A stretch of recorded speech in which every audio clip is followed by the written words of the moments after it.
Good morning students. 11th class mathematics में आज हम चैप्टर 5 स्टार्ट करेंगे।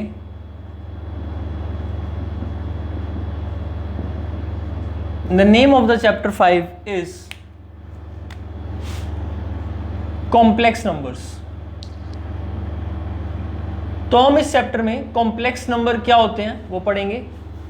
स्टार्ट होती है इमेजिनरी नंबर से। इमेजिनरी नंबर क्या होते हैं, फिर कॉम्प्लेक्स नंबर क्या होते हैं, कॉम्प्लेक्स नंबर कहाँ पर रिप्रेजेंट होते हैं, इनकी स्टैंडर्ड फॉर्म क्या है, basic algebra of complex number, complex number कैसे ऐड होते हैं, कैसे सब्ट्रैक्ट मल्टीप्लाई डिवाइड होता है कॉम्प्लेक्स नंबर में, इनका मल्टीप्लिकेटिव इनवर्स क्या होता है और कुछ बेसिक और हम इसके बारे में पढ़ेंगे।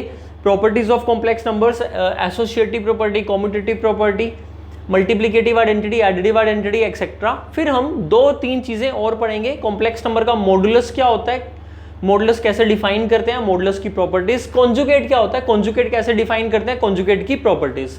तो ये सब हमें कॉम्प्लेक्स नंबर चैप्टर में स्टडी करना है। साथ के साथ इस चैप्टर में थोड़ा सा और टॉपिक है एंड क्वाड्रेटिक इक्वेशंस। तो complex numbers and quadratic equation. तो जहां हम क्वाड्रेटिक इक्वेशन पढ़ेंगे तो क्वाड्रेटिक इक्वेशन में हमारा स्क्वायर रूट के अंदर नेगेटिव क्वांटिटी आएगी, तो वही कॉम्प्लेक्स नंबर का कंसेप्ट यूज हो जाएगा।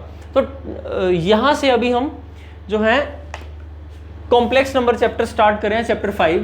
देखो बच्चों, आपने 10th क्लास में इस टाइप का क्वेश्चन सॉल्व किया हुआ है।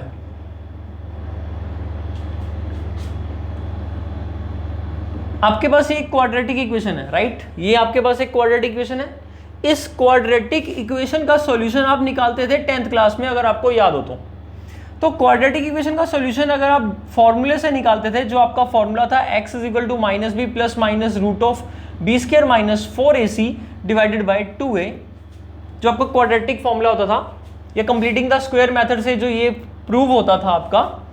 इस क्वाड्रेटिक फॉर्मूले में आप इसी क्वांटिटी को कैपिटल D बोलते थे, जो की वैल्यू है आपके पास b² माइनस 4ac। अब यहाँ a2 है, b4 है, c5 है, तो b², 4 का स्क्वायर हुआ 16 माइनस 4, a की वैल्यू हुई 2 और c की वैल्यू हुई 5। 8 × 5 40, 16 में से 40 गया तो -24। अब अगर आप इसका रूट निकालते हो तो इसके अंदर कौन सी क्वांटिटी आएगी, -24, और फिर प्लस माइनस b की वैल्यू -4/2 × 4 इज 8। बट यहां पर आप इसको करते नहीं थे। अगर आपको याद हो तो 10th क्लास में आप यहां लिख देते थे क्वेश्चन के अंदर, नो रियल रूट एग्जिस्ट। आप ये सब नहीं निकालते थे और आप नेगेटिव आते ही आप बोलते थे नेचर ऑफ रूट्स क्या होंगे, नो रियल रूट्स, और आप क्वेश्चन को खत्म कर देते थे। क्योंकि 10th क्लास के आपके सिलेबस में सिर्फ रियल नंबर्स तक ही आपको स्टडी करना होता था। तो जहां पर नंबर रियल नहीं है वहां अपने सॉल्यूशन रूट्स 0 को बोल दिया नो रियल रूट्स। और सही भी है, किसी नेगेटिव नंबर का -24 नेगेटिव नंबर है, इस नंबर का स्क्वायर रूट बेटा एग्जिस्ट ही नहीं करता, does not exist, does not exist. लेकिन ये डज नॉट एग्जिस्ट कब नहीं करता, in real number, real number में एग्जिस्ट नहीं करता। मतलब there is no real number जिसका स्क्वायर -24 हो। जैसे मान लेते हैं कि -24 का स्क्वायर रूट एग्जिस्ट करता रियल में, तो किसी ना किसी नंबर के इक्वल होता, मान लो x के इक्वल होता या y के इक्वल होता, किसी भी a वैल्यू के इक्वल होता। मान लो स्क्वायरिंग करता हूं मैं, तो मेरे को क्या मिलेगा, a² = -24। अब a कोई रियल नंबर है, किसी भी रियल नंबर a का, अगर a बिलोंग करता है रियल नंबर को, if a belongs to real number, then square of a is always a non-negative quantity. This is a trivial inequality. ये आपको पता होनी चाहिए बात, trivial inequality कहते हैं इसको, and this is very important thing that you should be familiar with this. A if belonging to the real number, then square of a is always non-negative quantity. It is always greater than or equal to 0. Trichotomy law से आप इसको prove कर सकते हो. Otherwise there is nothing like to prove here, since you know you can directly see -1 -2 -3 or 1 2 3 or 0, like these numbers. You can pick any of the number and then square it. Positive का positive रहेगा, 0 का 0 आएगा, और negative का भी तो positive आएगा, क्योंकि स्क्वायर कर रहा हूं, multiplying by itself, negative into negative becomes positive. Square quantity कभी नेगेटिव हो ही नहीं सकती।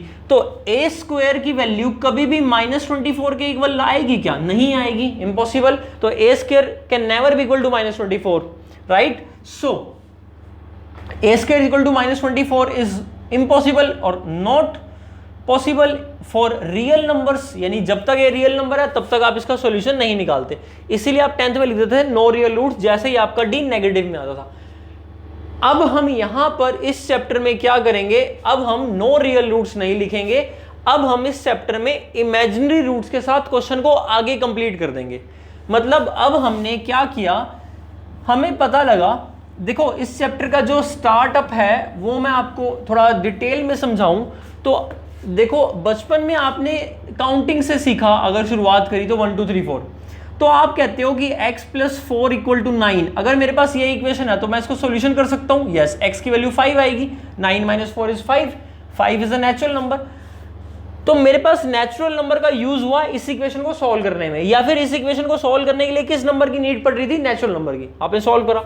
लेकिन फिर क्या हुआ, अगर x + 4 = 4 इस टाइप की इक्वेशन आई तो आपके पास x की वैल्यू 4 - 4 विच इज 0, तो इस नेचुरल नंबर के सेट में 0 भी ऐड हो गया, पॉजिटिव इंटीजर्स के साथ 0 भी ऐड हो गया। तो बेटा आपने होल नंबर्स को स्टडी कर लिया इस इक्वेशन के थ्रू।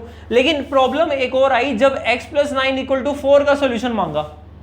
अब x की वैल्यू 4 - 9 - 5 होगी, तो इस तरह से आपको पता लगा कि नेगेटिव नंबर्स की भी नीड है और नेगेटिव नंबर्स भी होते हैं, तो -5 एंड सो ऑन। तो आपने सभी इंटीजर्स को पढ़ लिया, इन 3 इक्वेशंस के सॉल्यूशन के फॉर्म में आपको पॉजिटिव नंबर, नेगेटिव नंबर और जीरो सबकी रिक्वायरमेंट रियलाइज हुई।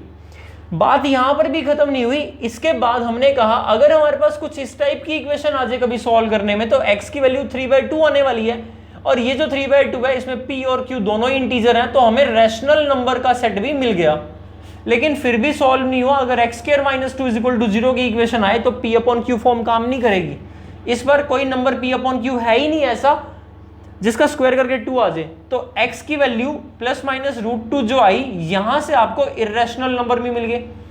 अब हमारा सिस्टम डेवलप होते होते नेचुरल नंबर से, होल नंबर से, इंटीजर से होता हुआ रैशनल नंबर, फिर इर्रेशनल नंबर, इन सब का कलेक्शन मिलाकर हमारे कौन से नंबर आ गए, रियल नंबर, जिनको हम कैपिटल R के सेट से दिखाते हैं, -∞ to ∞, जिसके लिए नंबर लाइन बना देते हैं, 0 यहां पर प्लस वाले नंबर्स, यहां पर माइनस वाले नंबर्स।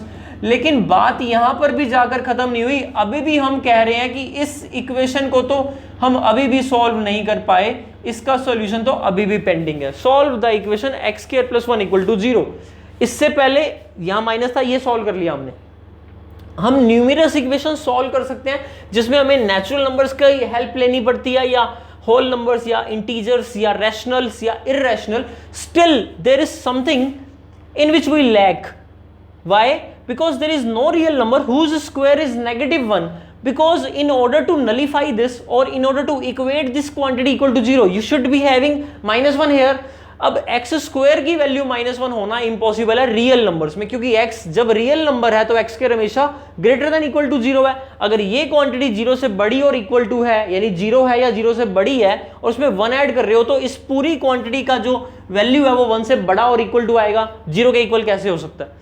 0 के इक्वल तो तभी हो सकता है जब x² खुद -1 के इक्वल हो, और x² -1 के इक्वल नहीं हो सकता क्योंकि x रियल नंबर है। तो हमने क्या किया, हमने अपने रियल नंबर सिस्टम को एक्सटेंड किया। रियल नंबर सिस्टम को हमने क्या किया, एक्सटेंड कर दिया। तो एक्सटेंड करके हमने ये बोला कि ऐसा एक नंबर जिसका स्क्वायर करके -1 आए, ऐसा नंबर होता है, ठीक है। और उस नंबर को हमने नाम रखा इमेजिनरी नंबर। सो इमेजिनरी नंबर, और हमने शॉर्ट में उसको क्या बोला, इमेजिनरी नंबर को आयोटा। और उसके लिए हमने सिंबल अडॉप्ट किया i, जिसकी वैल्यू हमने क्या रखी, -1 का स्क्वायर रूट। तो आयोटा रिप्रेजेंटेड बाय i, जिसकी वैल्यू कितनी है, -1 का स्क्वायर रूट। और अगर मैं स्क्वायर करूं आयोटा का तो कितना आ गया, -1। तो मतलब हमने कहा ये जो आयोटा है, obviously this is an imaginary number, this is not a real number, ये रियल नंबर नहीं है। रियल नंबर सिस्टम को एक्सटेंड करा to find out a number whose square is -1, and such a number is denoted and termed as iota, imaginary number denoted by i which is equal to √-1 and whose square is -1। बेटा ध्यान रखना, 4 का square root 2 आपने निकाल लिया, exist होता है निकाल लिया, लेकिन iota is just a symbol for the imaginary number which is root minus one. But इस रूट माइनस वन की वैल्यू आएगी क्या, वो आज तक भी किसी को नहीं पता, ना ही निकली है कभी। मतलब मुझे ये नहीं पता कि रूट माइनस वन की वैल्यू क्या आती है।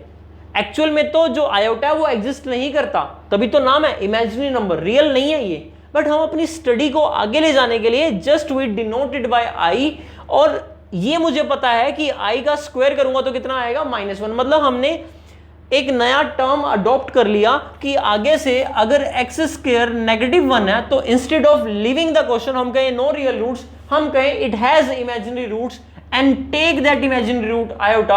और आयोटा स्क्वायर ऐसा नंबर है जो क्या दे देगा -1। तो x के प्लेस पर अगर मैं आयोटा रख दूं तो वो इस इक्वेशन को क्या करेगा, सेटिस्फाई करेगा, क्योंकि आयोटा स्क्वायर -1 हमने अडॉप्ट कर लिया। और इस तरह से फिर आयोटा -1 का रूट बन गया।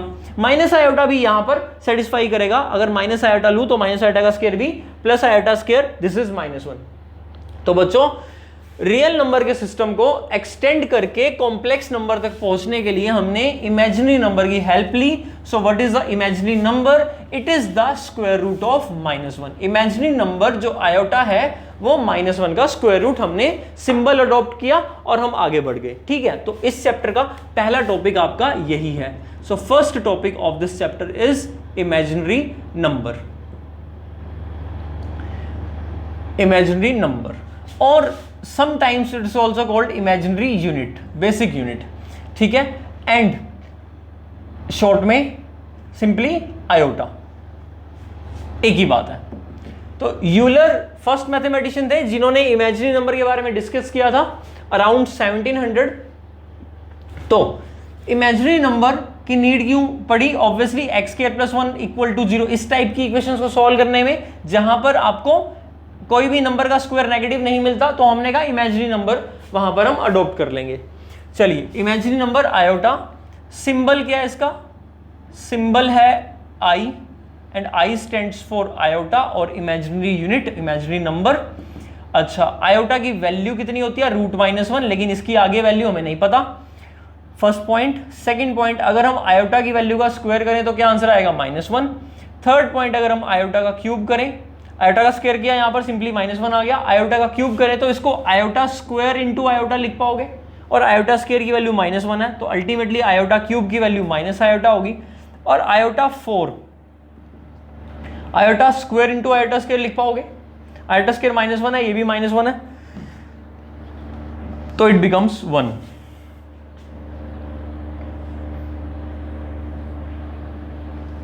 तो ये हमारे पास 4 टर्म्स होगी आयोटा की पावर्स, आयोटा की पावर 1, आयोटा की पावर 2, आयोटा की पावर 3, आयोटा की पावर 4।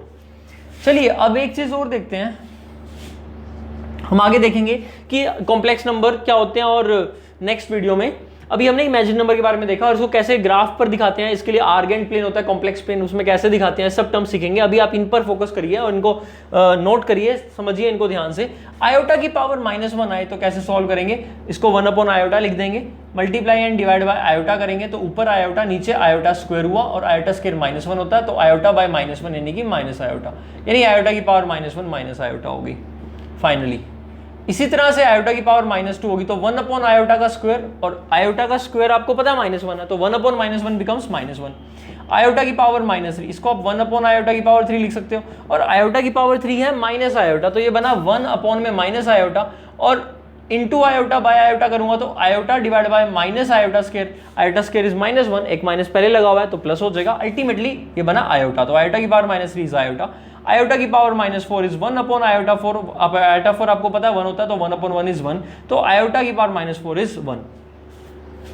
तो अगर मैं ये चीज को ध्यान रखना चाहूं तो मेरे लिए और बेनिफिट है कि आयोटा की पावर -1 होता है माइनस आयोटा, आयोटा की पावर -2 अगेन -1 ही होता है, आयोटा की पावर -3 ये होता है आयोटा, और आयोटा की पावर -4 होता है मेरे पास 1। इवन पावर में नेगेटिव या पॉजिटिव पावर में सेम आंसर आता है, लेकिन ओड पावर में नेगेटिव और पॉजिटिव में इसका साइन का फर्क पड़ जाता है। ये चीज अगर आप ऑब्जर्व करो तो बहुत अच्छी बात है, इसको भी बॉक्स बनाकर ध्यान रख लेते हैं। अगर अदरवाइज इसको ध्यान नहीं रखोगे तो हम ऐसे सॉल्व आउट कर सकते हैं। हाँ, लेकिन ये बहुत इंपॉर्टेंट है इन चारों को समझना। अब हम देखते हैं अगर आयोटा की पावर 4 से ज़्यादा बड़ी पावर आ जाए तो हम उसको कैसे सॉल्व आउट करेंगे। तो बच्चों देखो, आयोटा की पावर अगर 5 देखें या आयोटा की 6 पावर, 7 पावर या 8 पावर अगर हम कंसीडर करें तो ये आयोटा 4 इंटू आयोटा लिख सकते हो, आयोटा 4 इंटू आयोटा स्केल लिख सकते हो, आयोटा 4 इंटू आयोटा क्यूब लिख सकते हो, आयोटा 4 इंटू आयोटा 4 लिख सकते हो। आयोटा 4 आपको पता है 1 होता है, ultimately 1 into iota becomes iota, ये 1 into -1 -1, 1 into minus iota minus iota, 1 into 1 is 1। यानी आपने ऑब्जर्व किया ये साइकिल बना रहा है 1 2 3 4, फिर 5 6 7 8 वही है जो 1 2 3 4 है, यानी 5 पर जो वैल्यू है वही 1 पर वैल्यू थी, 6 पर जो वैल्यू है वही वैल्यू -1 आपकी 2 पर भी है, 7 वाली वैल्यू 3 पर है, 8 वाली वैल्यू 4 वाली है। इट मीन्स मैं ऐसा कह सकता हूं कि आयोटा की पावर 12 करूंगा या 16 4 के मल्टीपल्स करूंगा, आयोटा की पावर 4n करूंगा तो इसका आंसर हमेशा 1 आएगा। आयोटा की पावर 4n + 1 करूंगा तो आंसर आयोटा पे आएगा। आयोटा की पावर 4n + 2 करूंगा तो आंसर -1 आएगा। आयोटा की पावर 4n + 3 करूंगा तो आंसर माइनस आयोटा पर आएगा। अब n किसको बिलोंग करता है? इंटीजर को, चाहे पॉजिटिव हो चाहे नेगेटिव, ये रिजल्ट्स ट्रू हैं। तो ये चारों रिजल्ट भी आप नोट कर लेंगे। इससे क्या होगा, किसी भी बड़ी पावर को आप निकाल पाओगे। ठीक, जैसे फॉर एग्जांपल आयोटा की पावर आपको निकालनी है 577, तो क्या करो 5 से, अच्छा 4 से बड़ा रिमाइंडर आएगा नहीं क्योंकि आप 4 से डिवाइड कर रहे हो। आपको पता है यूक्लिड डिवीजन एल्गोरिथम से, लेमा से, जो आपने 10th में पढ़ा होगा। 4 1 जा 4, 17, 4 4 जा 16, 17, तो 4 4 जा 16, यानी कितना आया 1। यानी कि 577 किसके इक्वल बना? 4 टाइम्स 144 और प्लस का 1। सो आयोटा 577 को आप लिख सकते हो 4 इंटू 144 प्लस का 1। ये जो 144 है ये n है, n कितनी भी साइकिल्स हो सकती हैं, यानी कि ये किस फॉर्मेट का हुआ? आयोटा 4n + 1 का, तो इसका आंसर कितना आएगा? आयोटा। तो आयोटा 577 का आंसर हमारा कितना आ गया? आयोटा। इस तरह से 578 होता तो यहाँ 2 आता तो आयोटा का स्क्वायर विच इज -1। 579 होता तो माइनस आयोटा, और 580 हो जाता या 576 तो 4 पे पूरा एग्जैक्ट कैंसिल होता। अब मान लो आपसे पूछे आयोटा की पावर 36, तो इट इज आयोटा की 4 और 9, 4 9 जा 36, आंसर 1, क्योंकि आयोटा 4 1 होता है, 1 की पावर 9 इज। आयोटा की पावर 37 पूछे तो आयोटा 4 इंटू 9 36 + 1, तो इसका आंसर आयोटा आएगा। आयोटा की पावर 38 पूछेंगे तो आयोटा की पावर 4 इंटू 9 + 2 36 और आयोटा स्क्वायर विच इज -1। 39 पूछे तो 4 9 जा 36 और प्लस का 3, तो आयोटा की पावर यानी माइनस आयोटा। तो इस टाइप से आप कॉम्प्लेक्स नंबर की हाइयर पावर्स को सॉल्व कर सकते हैं। सो आई होप आपको यहां तक क्लियर हुआ होगा। ये हमारा इमेजिनरी नंबर का कंसेप्ट था। इमेजिनरी नंबर या इमेजिनरी यूनिट, आयोटा को इमेजिनरी यूनिट कहते हैं, standard unit 2 iota, 3 iota, 3√2 iota etcetera, ये सभी नंबर इमेजिनरी यूनिट आयोटा से बनाए जाते हैं। These are also imaginary number, पर स्टैंडर्ड इमेजिनरी नंबर एक ही है, that imaginary unit which is iota. जैसे आपको पता है मैथ में एक मैथ के अंदर एक ही नंबर है जिसको मैथ का यूनिटी बोलते हैं, यूनिट नंबर दैट इज 1। जितने भी नंबर्स हैं 2 3 ये सब, जैसे 2 है तो 2 इंटू 1 तो लिख ही सकता हूँ मैं उसको, उसके अंदर उसकी मल्टीप्लिकेटिव आइडेंटिटी हमेशा एग्जिस्ट करती है। तो कोई भी नंबर जो है ना वो 1 की हेल्प से लेकर बनाया हुआ है, या किसी भी नंबर में मल्टीप्लिकेटिव आइडेंटिटी 1 एग्जिस्ट करती है, एडिशन में 0 एग्जिस्ट करती है। सिमिलरली आयोटा के जितने भी मल्टीपल्स होंगे वो सारे नंबर इमेजिनरी नंबर है, पर उनकी स्टैंडर्ड यूनिट एक ही है, that is iota. So iota works as a standard unit. Imaginary number also we say this, iota की स्टैंडर्ड वैल्यू -1 का रूट, इसकी आगे वैल्यू नहीं निकाल सकते, iota square is -1, iota cube is this, iota 4 is this, right. अब suppose आपके पास -16 का रूट आ गया, तो हम इसको कैसे करेंगे? इसको हम 16 इंटू -1 का रूट लिखेंगे और 16 का रूट अलग करेंगे और -1 का रूट अलग करेंगे। We always separate the standard unit separate. तो ये आयोटा बन गई और रूट 16 4, तो आंसर कितना आया? 4 आयोटा। चलिए ये आप एक बार नोट कर लेना। कुछ एक इंटरेस्टिंग फैक्ट बताता हूं मैं कॉम्प्लेक्स नंबर में और इमेजिनरी नंबर से रिलेटेड ही आपको पता होनी चाहिए ये वाली बात। देखो 1 + 1 = 2, बट मैं प्रूव करके दिखाता हूं आपको 0। कैसे प्रूव करूंगा? देखो इसमें एक लॉजिक बताऊंगा मैं कैसे प्रूव हो जाता है, और देखना आपको पता है ये वाली बात या नहीं। आपने ऐसा कुछ सीखा था 9th क्लास में, 9th स्टैंडर्ड में आपने ऐसे कुछ सीखा था कि रूट ए को रूट बी से मल्टीप्लाई करेंगे तो ये रूट ए बी हो जाएगा। जैसे रूट 2 को रूट 3 से मल्टीप्लाई करेंगे तो ये रूट 2 × 3 6 हो जाएगा। रूट 3 को रूट 3 से मल्टीप्लाई करेंगे तो आप उसको 3 कह देते थे, या रूट 3 का स्क्वायर यानी कि 3 ऐसे लिख देते थे।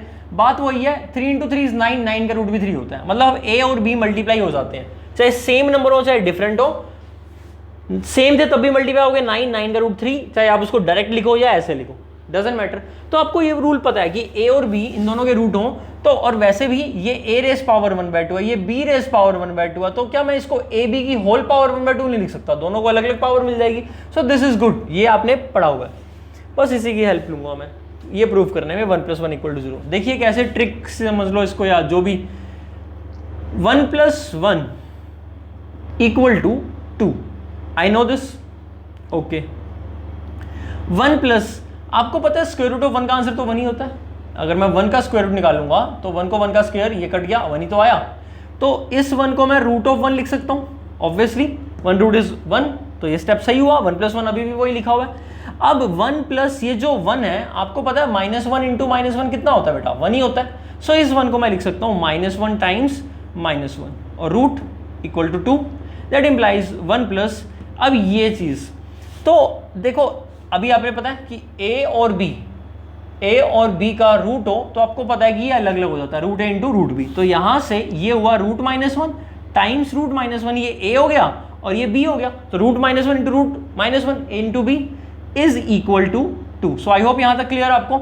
अब 1 प्लस, अभी आपने पढ़ा है कि आयोटा रूट -1, तो रूट -1 को आयोटा सिंबल से दिखाया और इसको भी आयोटा सिंबल से, is equal to 2, so that becomes 1 plus iota into iota, क्या बना, आयोटा स्क्वायर, और ये किसके इक्वल आया, 2 के। अब आयोटा स्क्वायर की वैल्यू आपको पता है, आयोटा स्क्वायर कितना है, -1, सो 1 - 1 इज 2, सो 1 से 1 कैंसिल, तो 0 = 2 और 2 को लिख दिया, तो क्या प्रूव कर दिया, 1 + 1 = 0।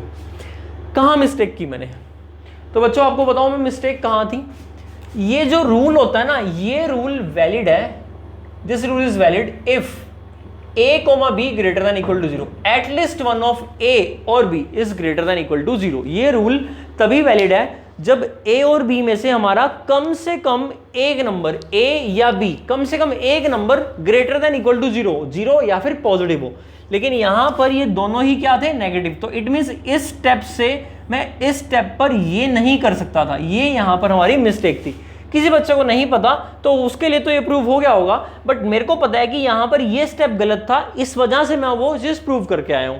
इट मींस आपको ये बात नॉलेज में होनी चाहिए कि अगर आपके पास रूट ऑफ -2 इंटू -3 है तो आप इसको root of -2 into root of -3 नहीं लिख सकते। अगर आपने लिख दिया तो क्या, तो देखो क्या, ये रूट -2 है, अब रूट -2 को मैं -1 का रूट इंटू रूट 2 तो लिख सकता हूं। क्यों लिख सकता हूं, क्योंकि बच्चों रूट -2 को रूट -1 इंटू, एक तो नेगेटिव है लेकिन एक तो पॉजिटिव आ गया, ये रूल कब वैलिड है, जब एक पॉजिटिव हो, कम से कम दोनों हो तब भी वैलिड है, एक पॉजिटिव हो तब भी, तो ये तो अब कर सकता हूं, रूट 2 इंटू रूट -1, यानी कि ये तो रूट 2 हो गया और रूट -1 क्या होता है, आयोटा। सिमिलरली इसको रूट -1 इंटू रूट 3, और मैंने आपको बताया ही है कि स्टैंडर्ड यूनिट को हम अलग निकाल लेते हैं, तो ये हमारा बन गया रूट 3 आयोटा।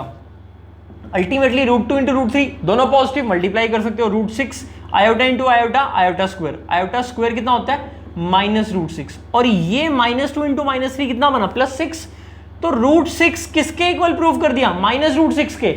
कोई नंबर अपनी नेगेटिव कैसे प्रूव हो सकता है इक्वल, और अब देखो 2√6 = 0 हो गया, इसको इधर ले आऊं तो 2√6 और √6 से डिवाइड कर दूं तो फिर से मेरा 2 = 0 हो गया, और फिर से 1 + 1 = 0।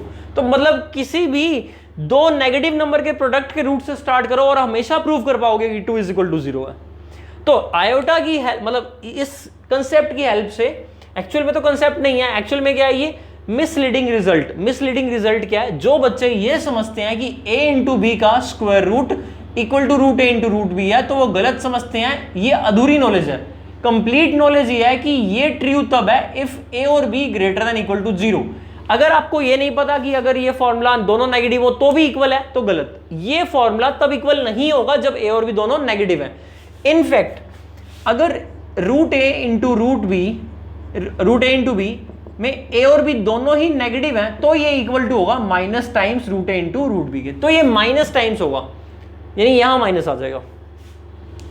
सो आई होप आपको क्लियर हुआ होगा ये।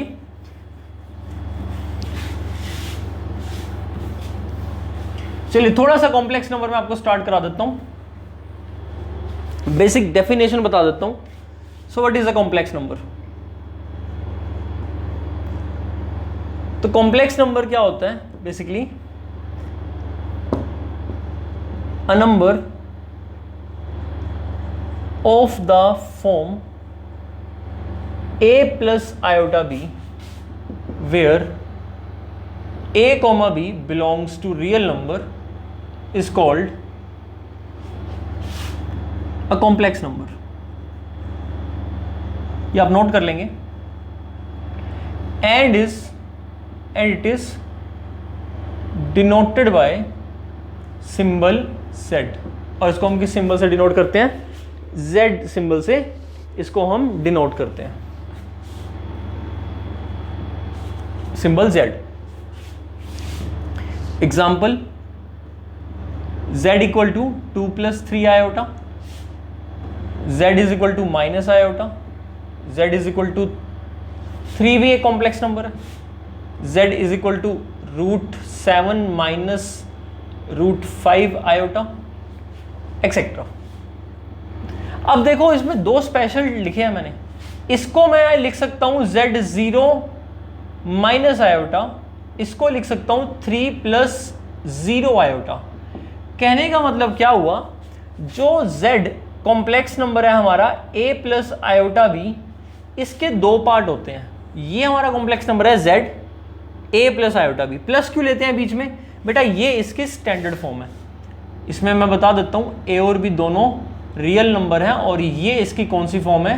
स्टैंडर्ड फॉर्म है. जैसे आप वेक्टर में अगर आपने triangle law of vector addition पढ़ रखा है तो resultant vector sum of the two vectors in the same direction होता है. ये एक और ये रिजल्टेंट है मान लो. तो A B vector plus B C vector is equal to A C vector, यानी A C vector A B vector plus B C vector हुआ. तो कुछ ऐसा ही है. ए बी वैक्टर मतलब एक रियल पार्ट ले लो, फिर बी सी इमेजिनरी पार्ट, तो उनका सम जो ए सी बना ये कॉम्प्लेक्स स्ट्रक्चर है. तो जो हमारा कॉम्प्लेक्स नंबर है वो सम है, एडिशन है किसका? रियल और इमेजिनरी पार्ट का.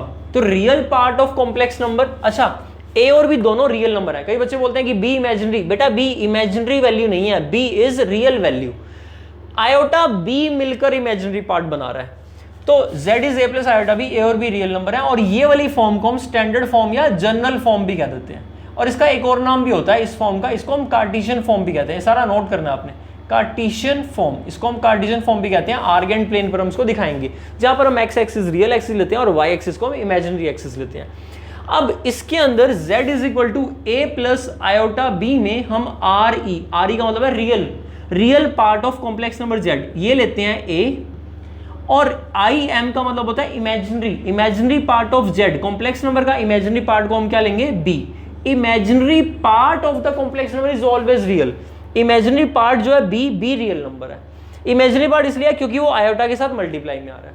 तो a और b दोनों रियल है तो दोनों जीरो भी हो सकते हैं. अब इसका मतलब तो ये हुआ कि जीरो भी कॉम्प्लेक्स नंबर है. हाँ जीरो भी कॉम्प्लेक्स नंबर है. 0 + 0 आयोटा लिख लो, a भी 0 b भी 0. अच्छा 1 भी कॉम्प्लेक्स नंबर है, इसको आप 1 + 0 आयोटा लिख लो. ये एक ऐसा कॉम्प्लेक्स नंबर है जो प्योरली रियल है क्योंकि इसका इमेजिनरी पार्ट 0 है, तो इसको कॉम्प्लेक्स नंबर को प्योरली रियल कहते हैं. आयोटा भी कॉम्प्लेक्स नंबर है. कैसे? क्योंकि इसमें रियल पार्ट 0 है और इमेजिनरी पार्ट 1 है, तो इस नंबर को बोलेंगे प्योरली इमेजिनरी. ठीक है. और 2 + 3 आयोटा भी कॉम्प्लेक्स नंबर है. इसका ना तो रियल पार्ट 0 है ना इमेजिनरी पार्ट 0 है. a इसका 2 है और b इसका 3 है. फर्दर हम नेक्स्ट लेक्चर में इसको डिस्कस करेंगे, इतना आप नोट कर लो.